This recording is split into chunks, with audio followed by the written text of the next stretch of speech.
Okay, let's hit pause for a second. I think we've done a lot without writing any test. Let's go ahead and actually make sure that the application works the way we want before we continue. So I'm going to create a new test, and this test is going to cover creating lessons. So PHP artisan make test, create lessons test. Okay, so create lessons test. And what first do I want to test? Let's just make sure when the user visits that endpoint, he can create a lesson. So public function test a user can create lessons. So how do we want to write our test? We want to make an AJAX request or an AJAX post request to our endpoint that is in charge of creating lessons, then would assert that the database has those records, would also assert that the JSON contains the structure that we want, and then would also assert the status code or something like that.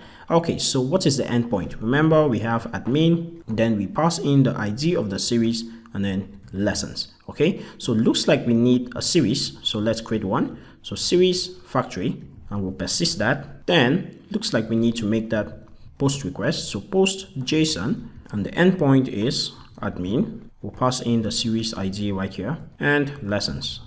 Okay, so the data we're passing in is going to be an array, and I'm just going to save it in a lessons variable. Okay, so we want the title and we want it to be new lesson. We want the description and we want it to be new lesson description. We want the episode number and we want it to be maybe 25 or whatever.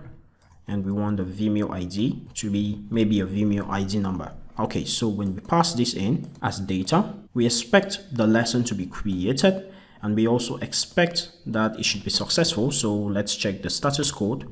First of all, assert status was 200, and then let's assert the data that is returned to us, right? So assert JSON, and what this method is going to do is it's going to take this lesson parameter that we pass in, compare it with the request or the response that we get from calling this post JSON method, and then it's going to compare to make sure that this actually is a subset or actually matches the JSON that we received. Okay, so we assert status and we assert JSON. And one last thing, we can also assert that the database has that lesson. Okay, so assert database has, and we can specify the lessons table and pass in an array, and we can say the title should be maybe the lesson title that we had. Okay, I think that's it. We make that post request, make sure the status is 200, assert the JSON, and assert that the database actually saved this record. So let's run this test individually. Okay, it says expected status code 200 but received a 302. Now I think I know why we're receiving a 302, which is a redirect, and that's because we aren't logged in as administrator. But since we have a helpful method to log in as administrator, so we simply have to say login admin. I think that's how we call that method. Let's check out our test case. So it's login admin. Great. We can just use it right here. Okay, so let's run that test again. Okay, we received the 500. Let's disable exception handling to see what that error was. This without exception handling. Okay.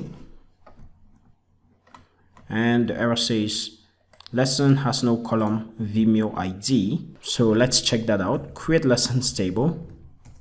Okay, it's called video ID. So sorry about that. So video ID right here. Run that one more time. Yeah, and it just passes. It should actually have passed like that just the first time because we're locked in an administrator and we messed up this right here. Okay, so looks like it actually works the way we want it to work.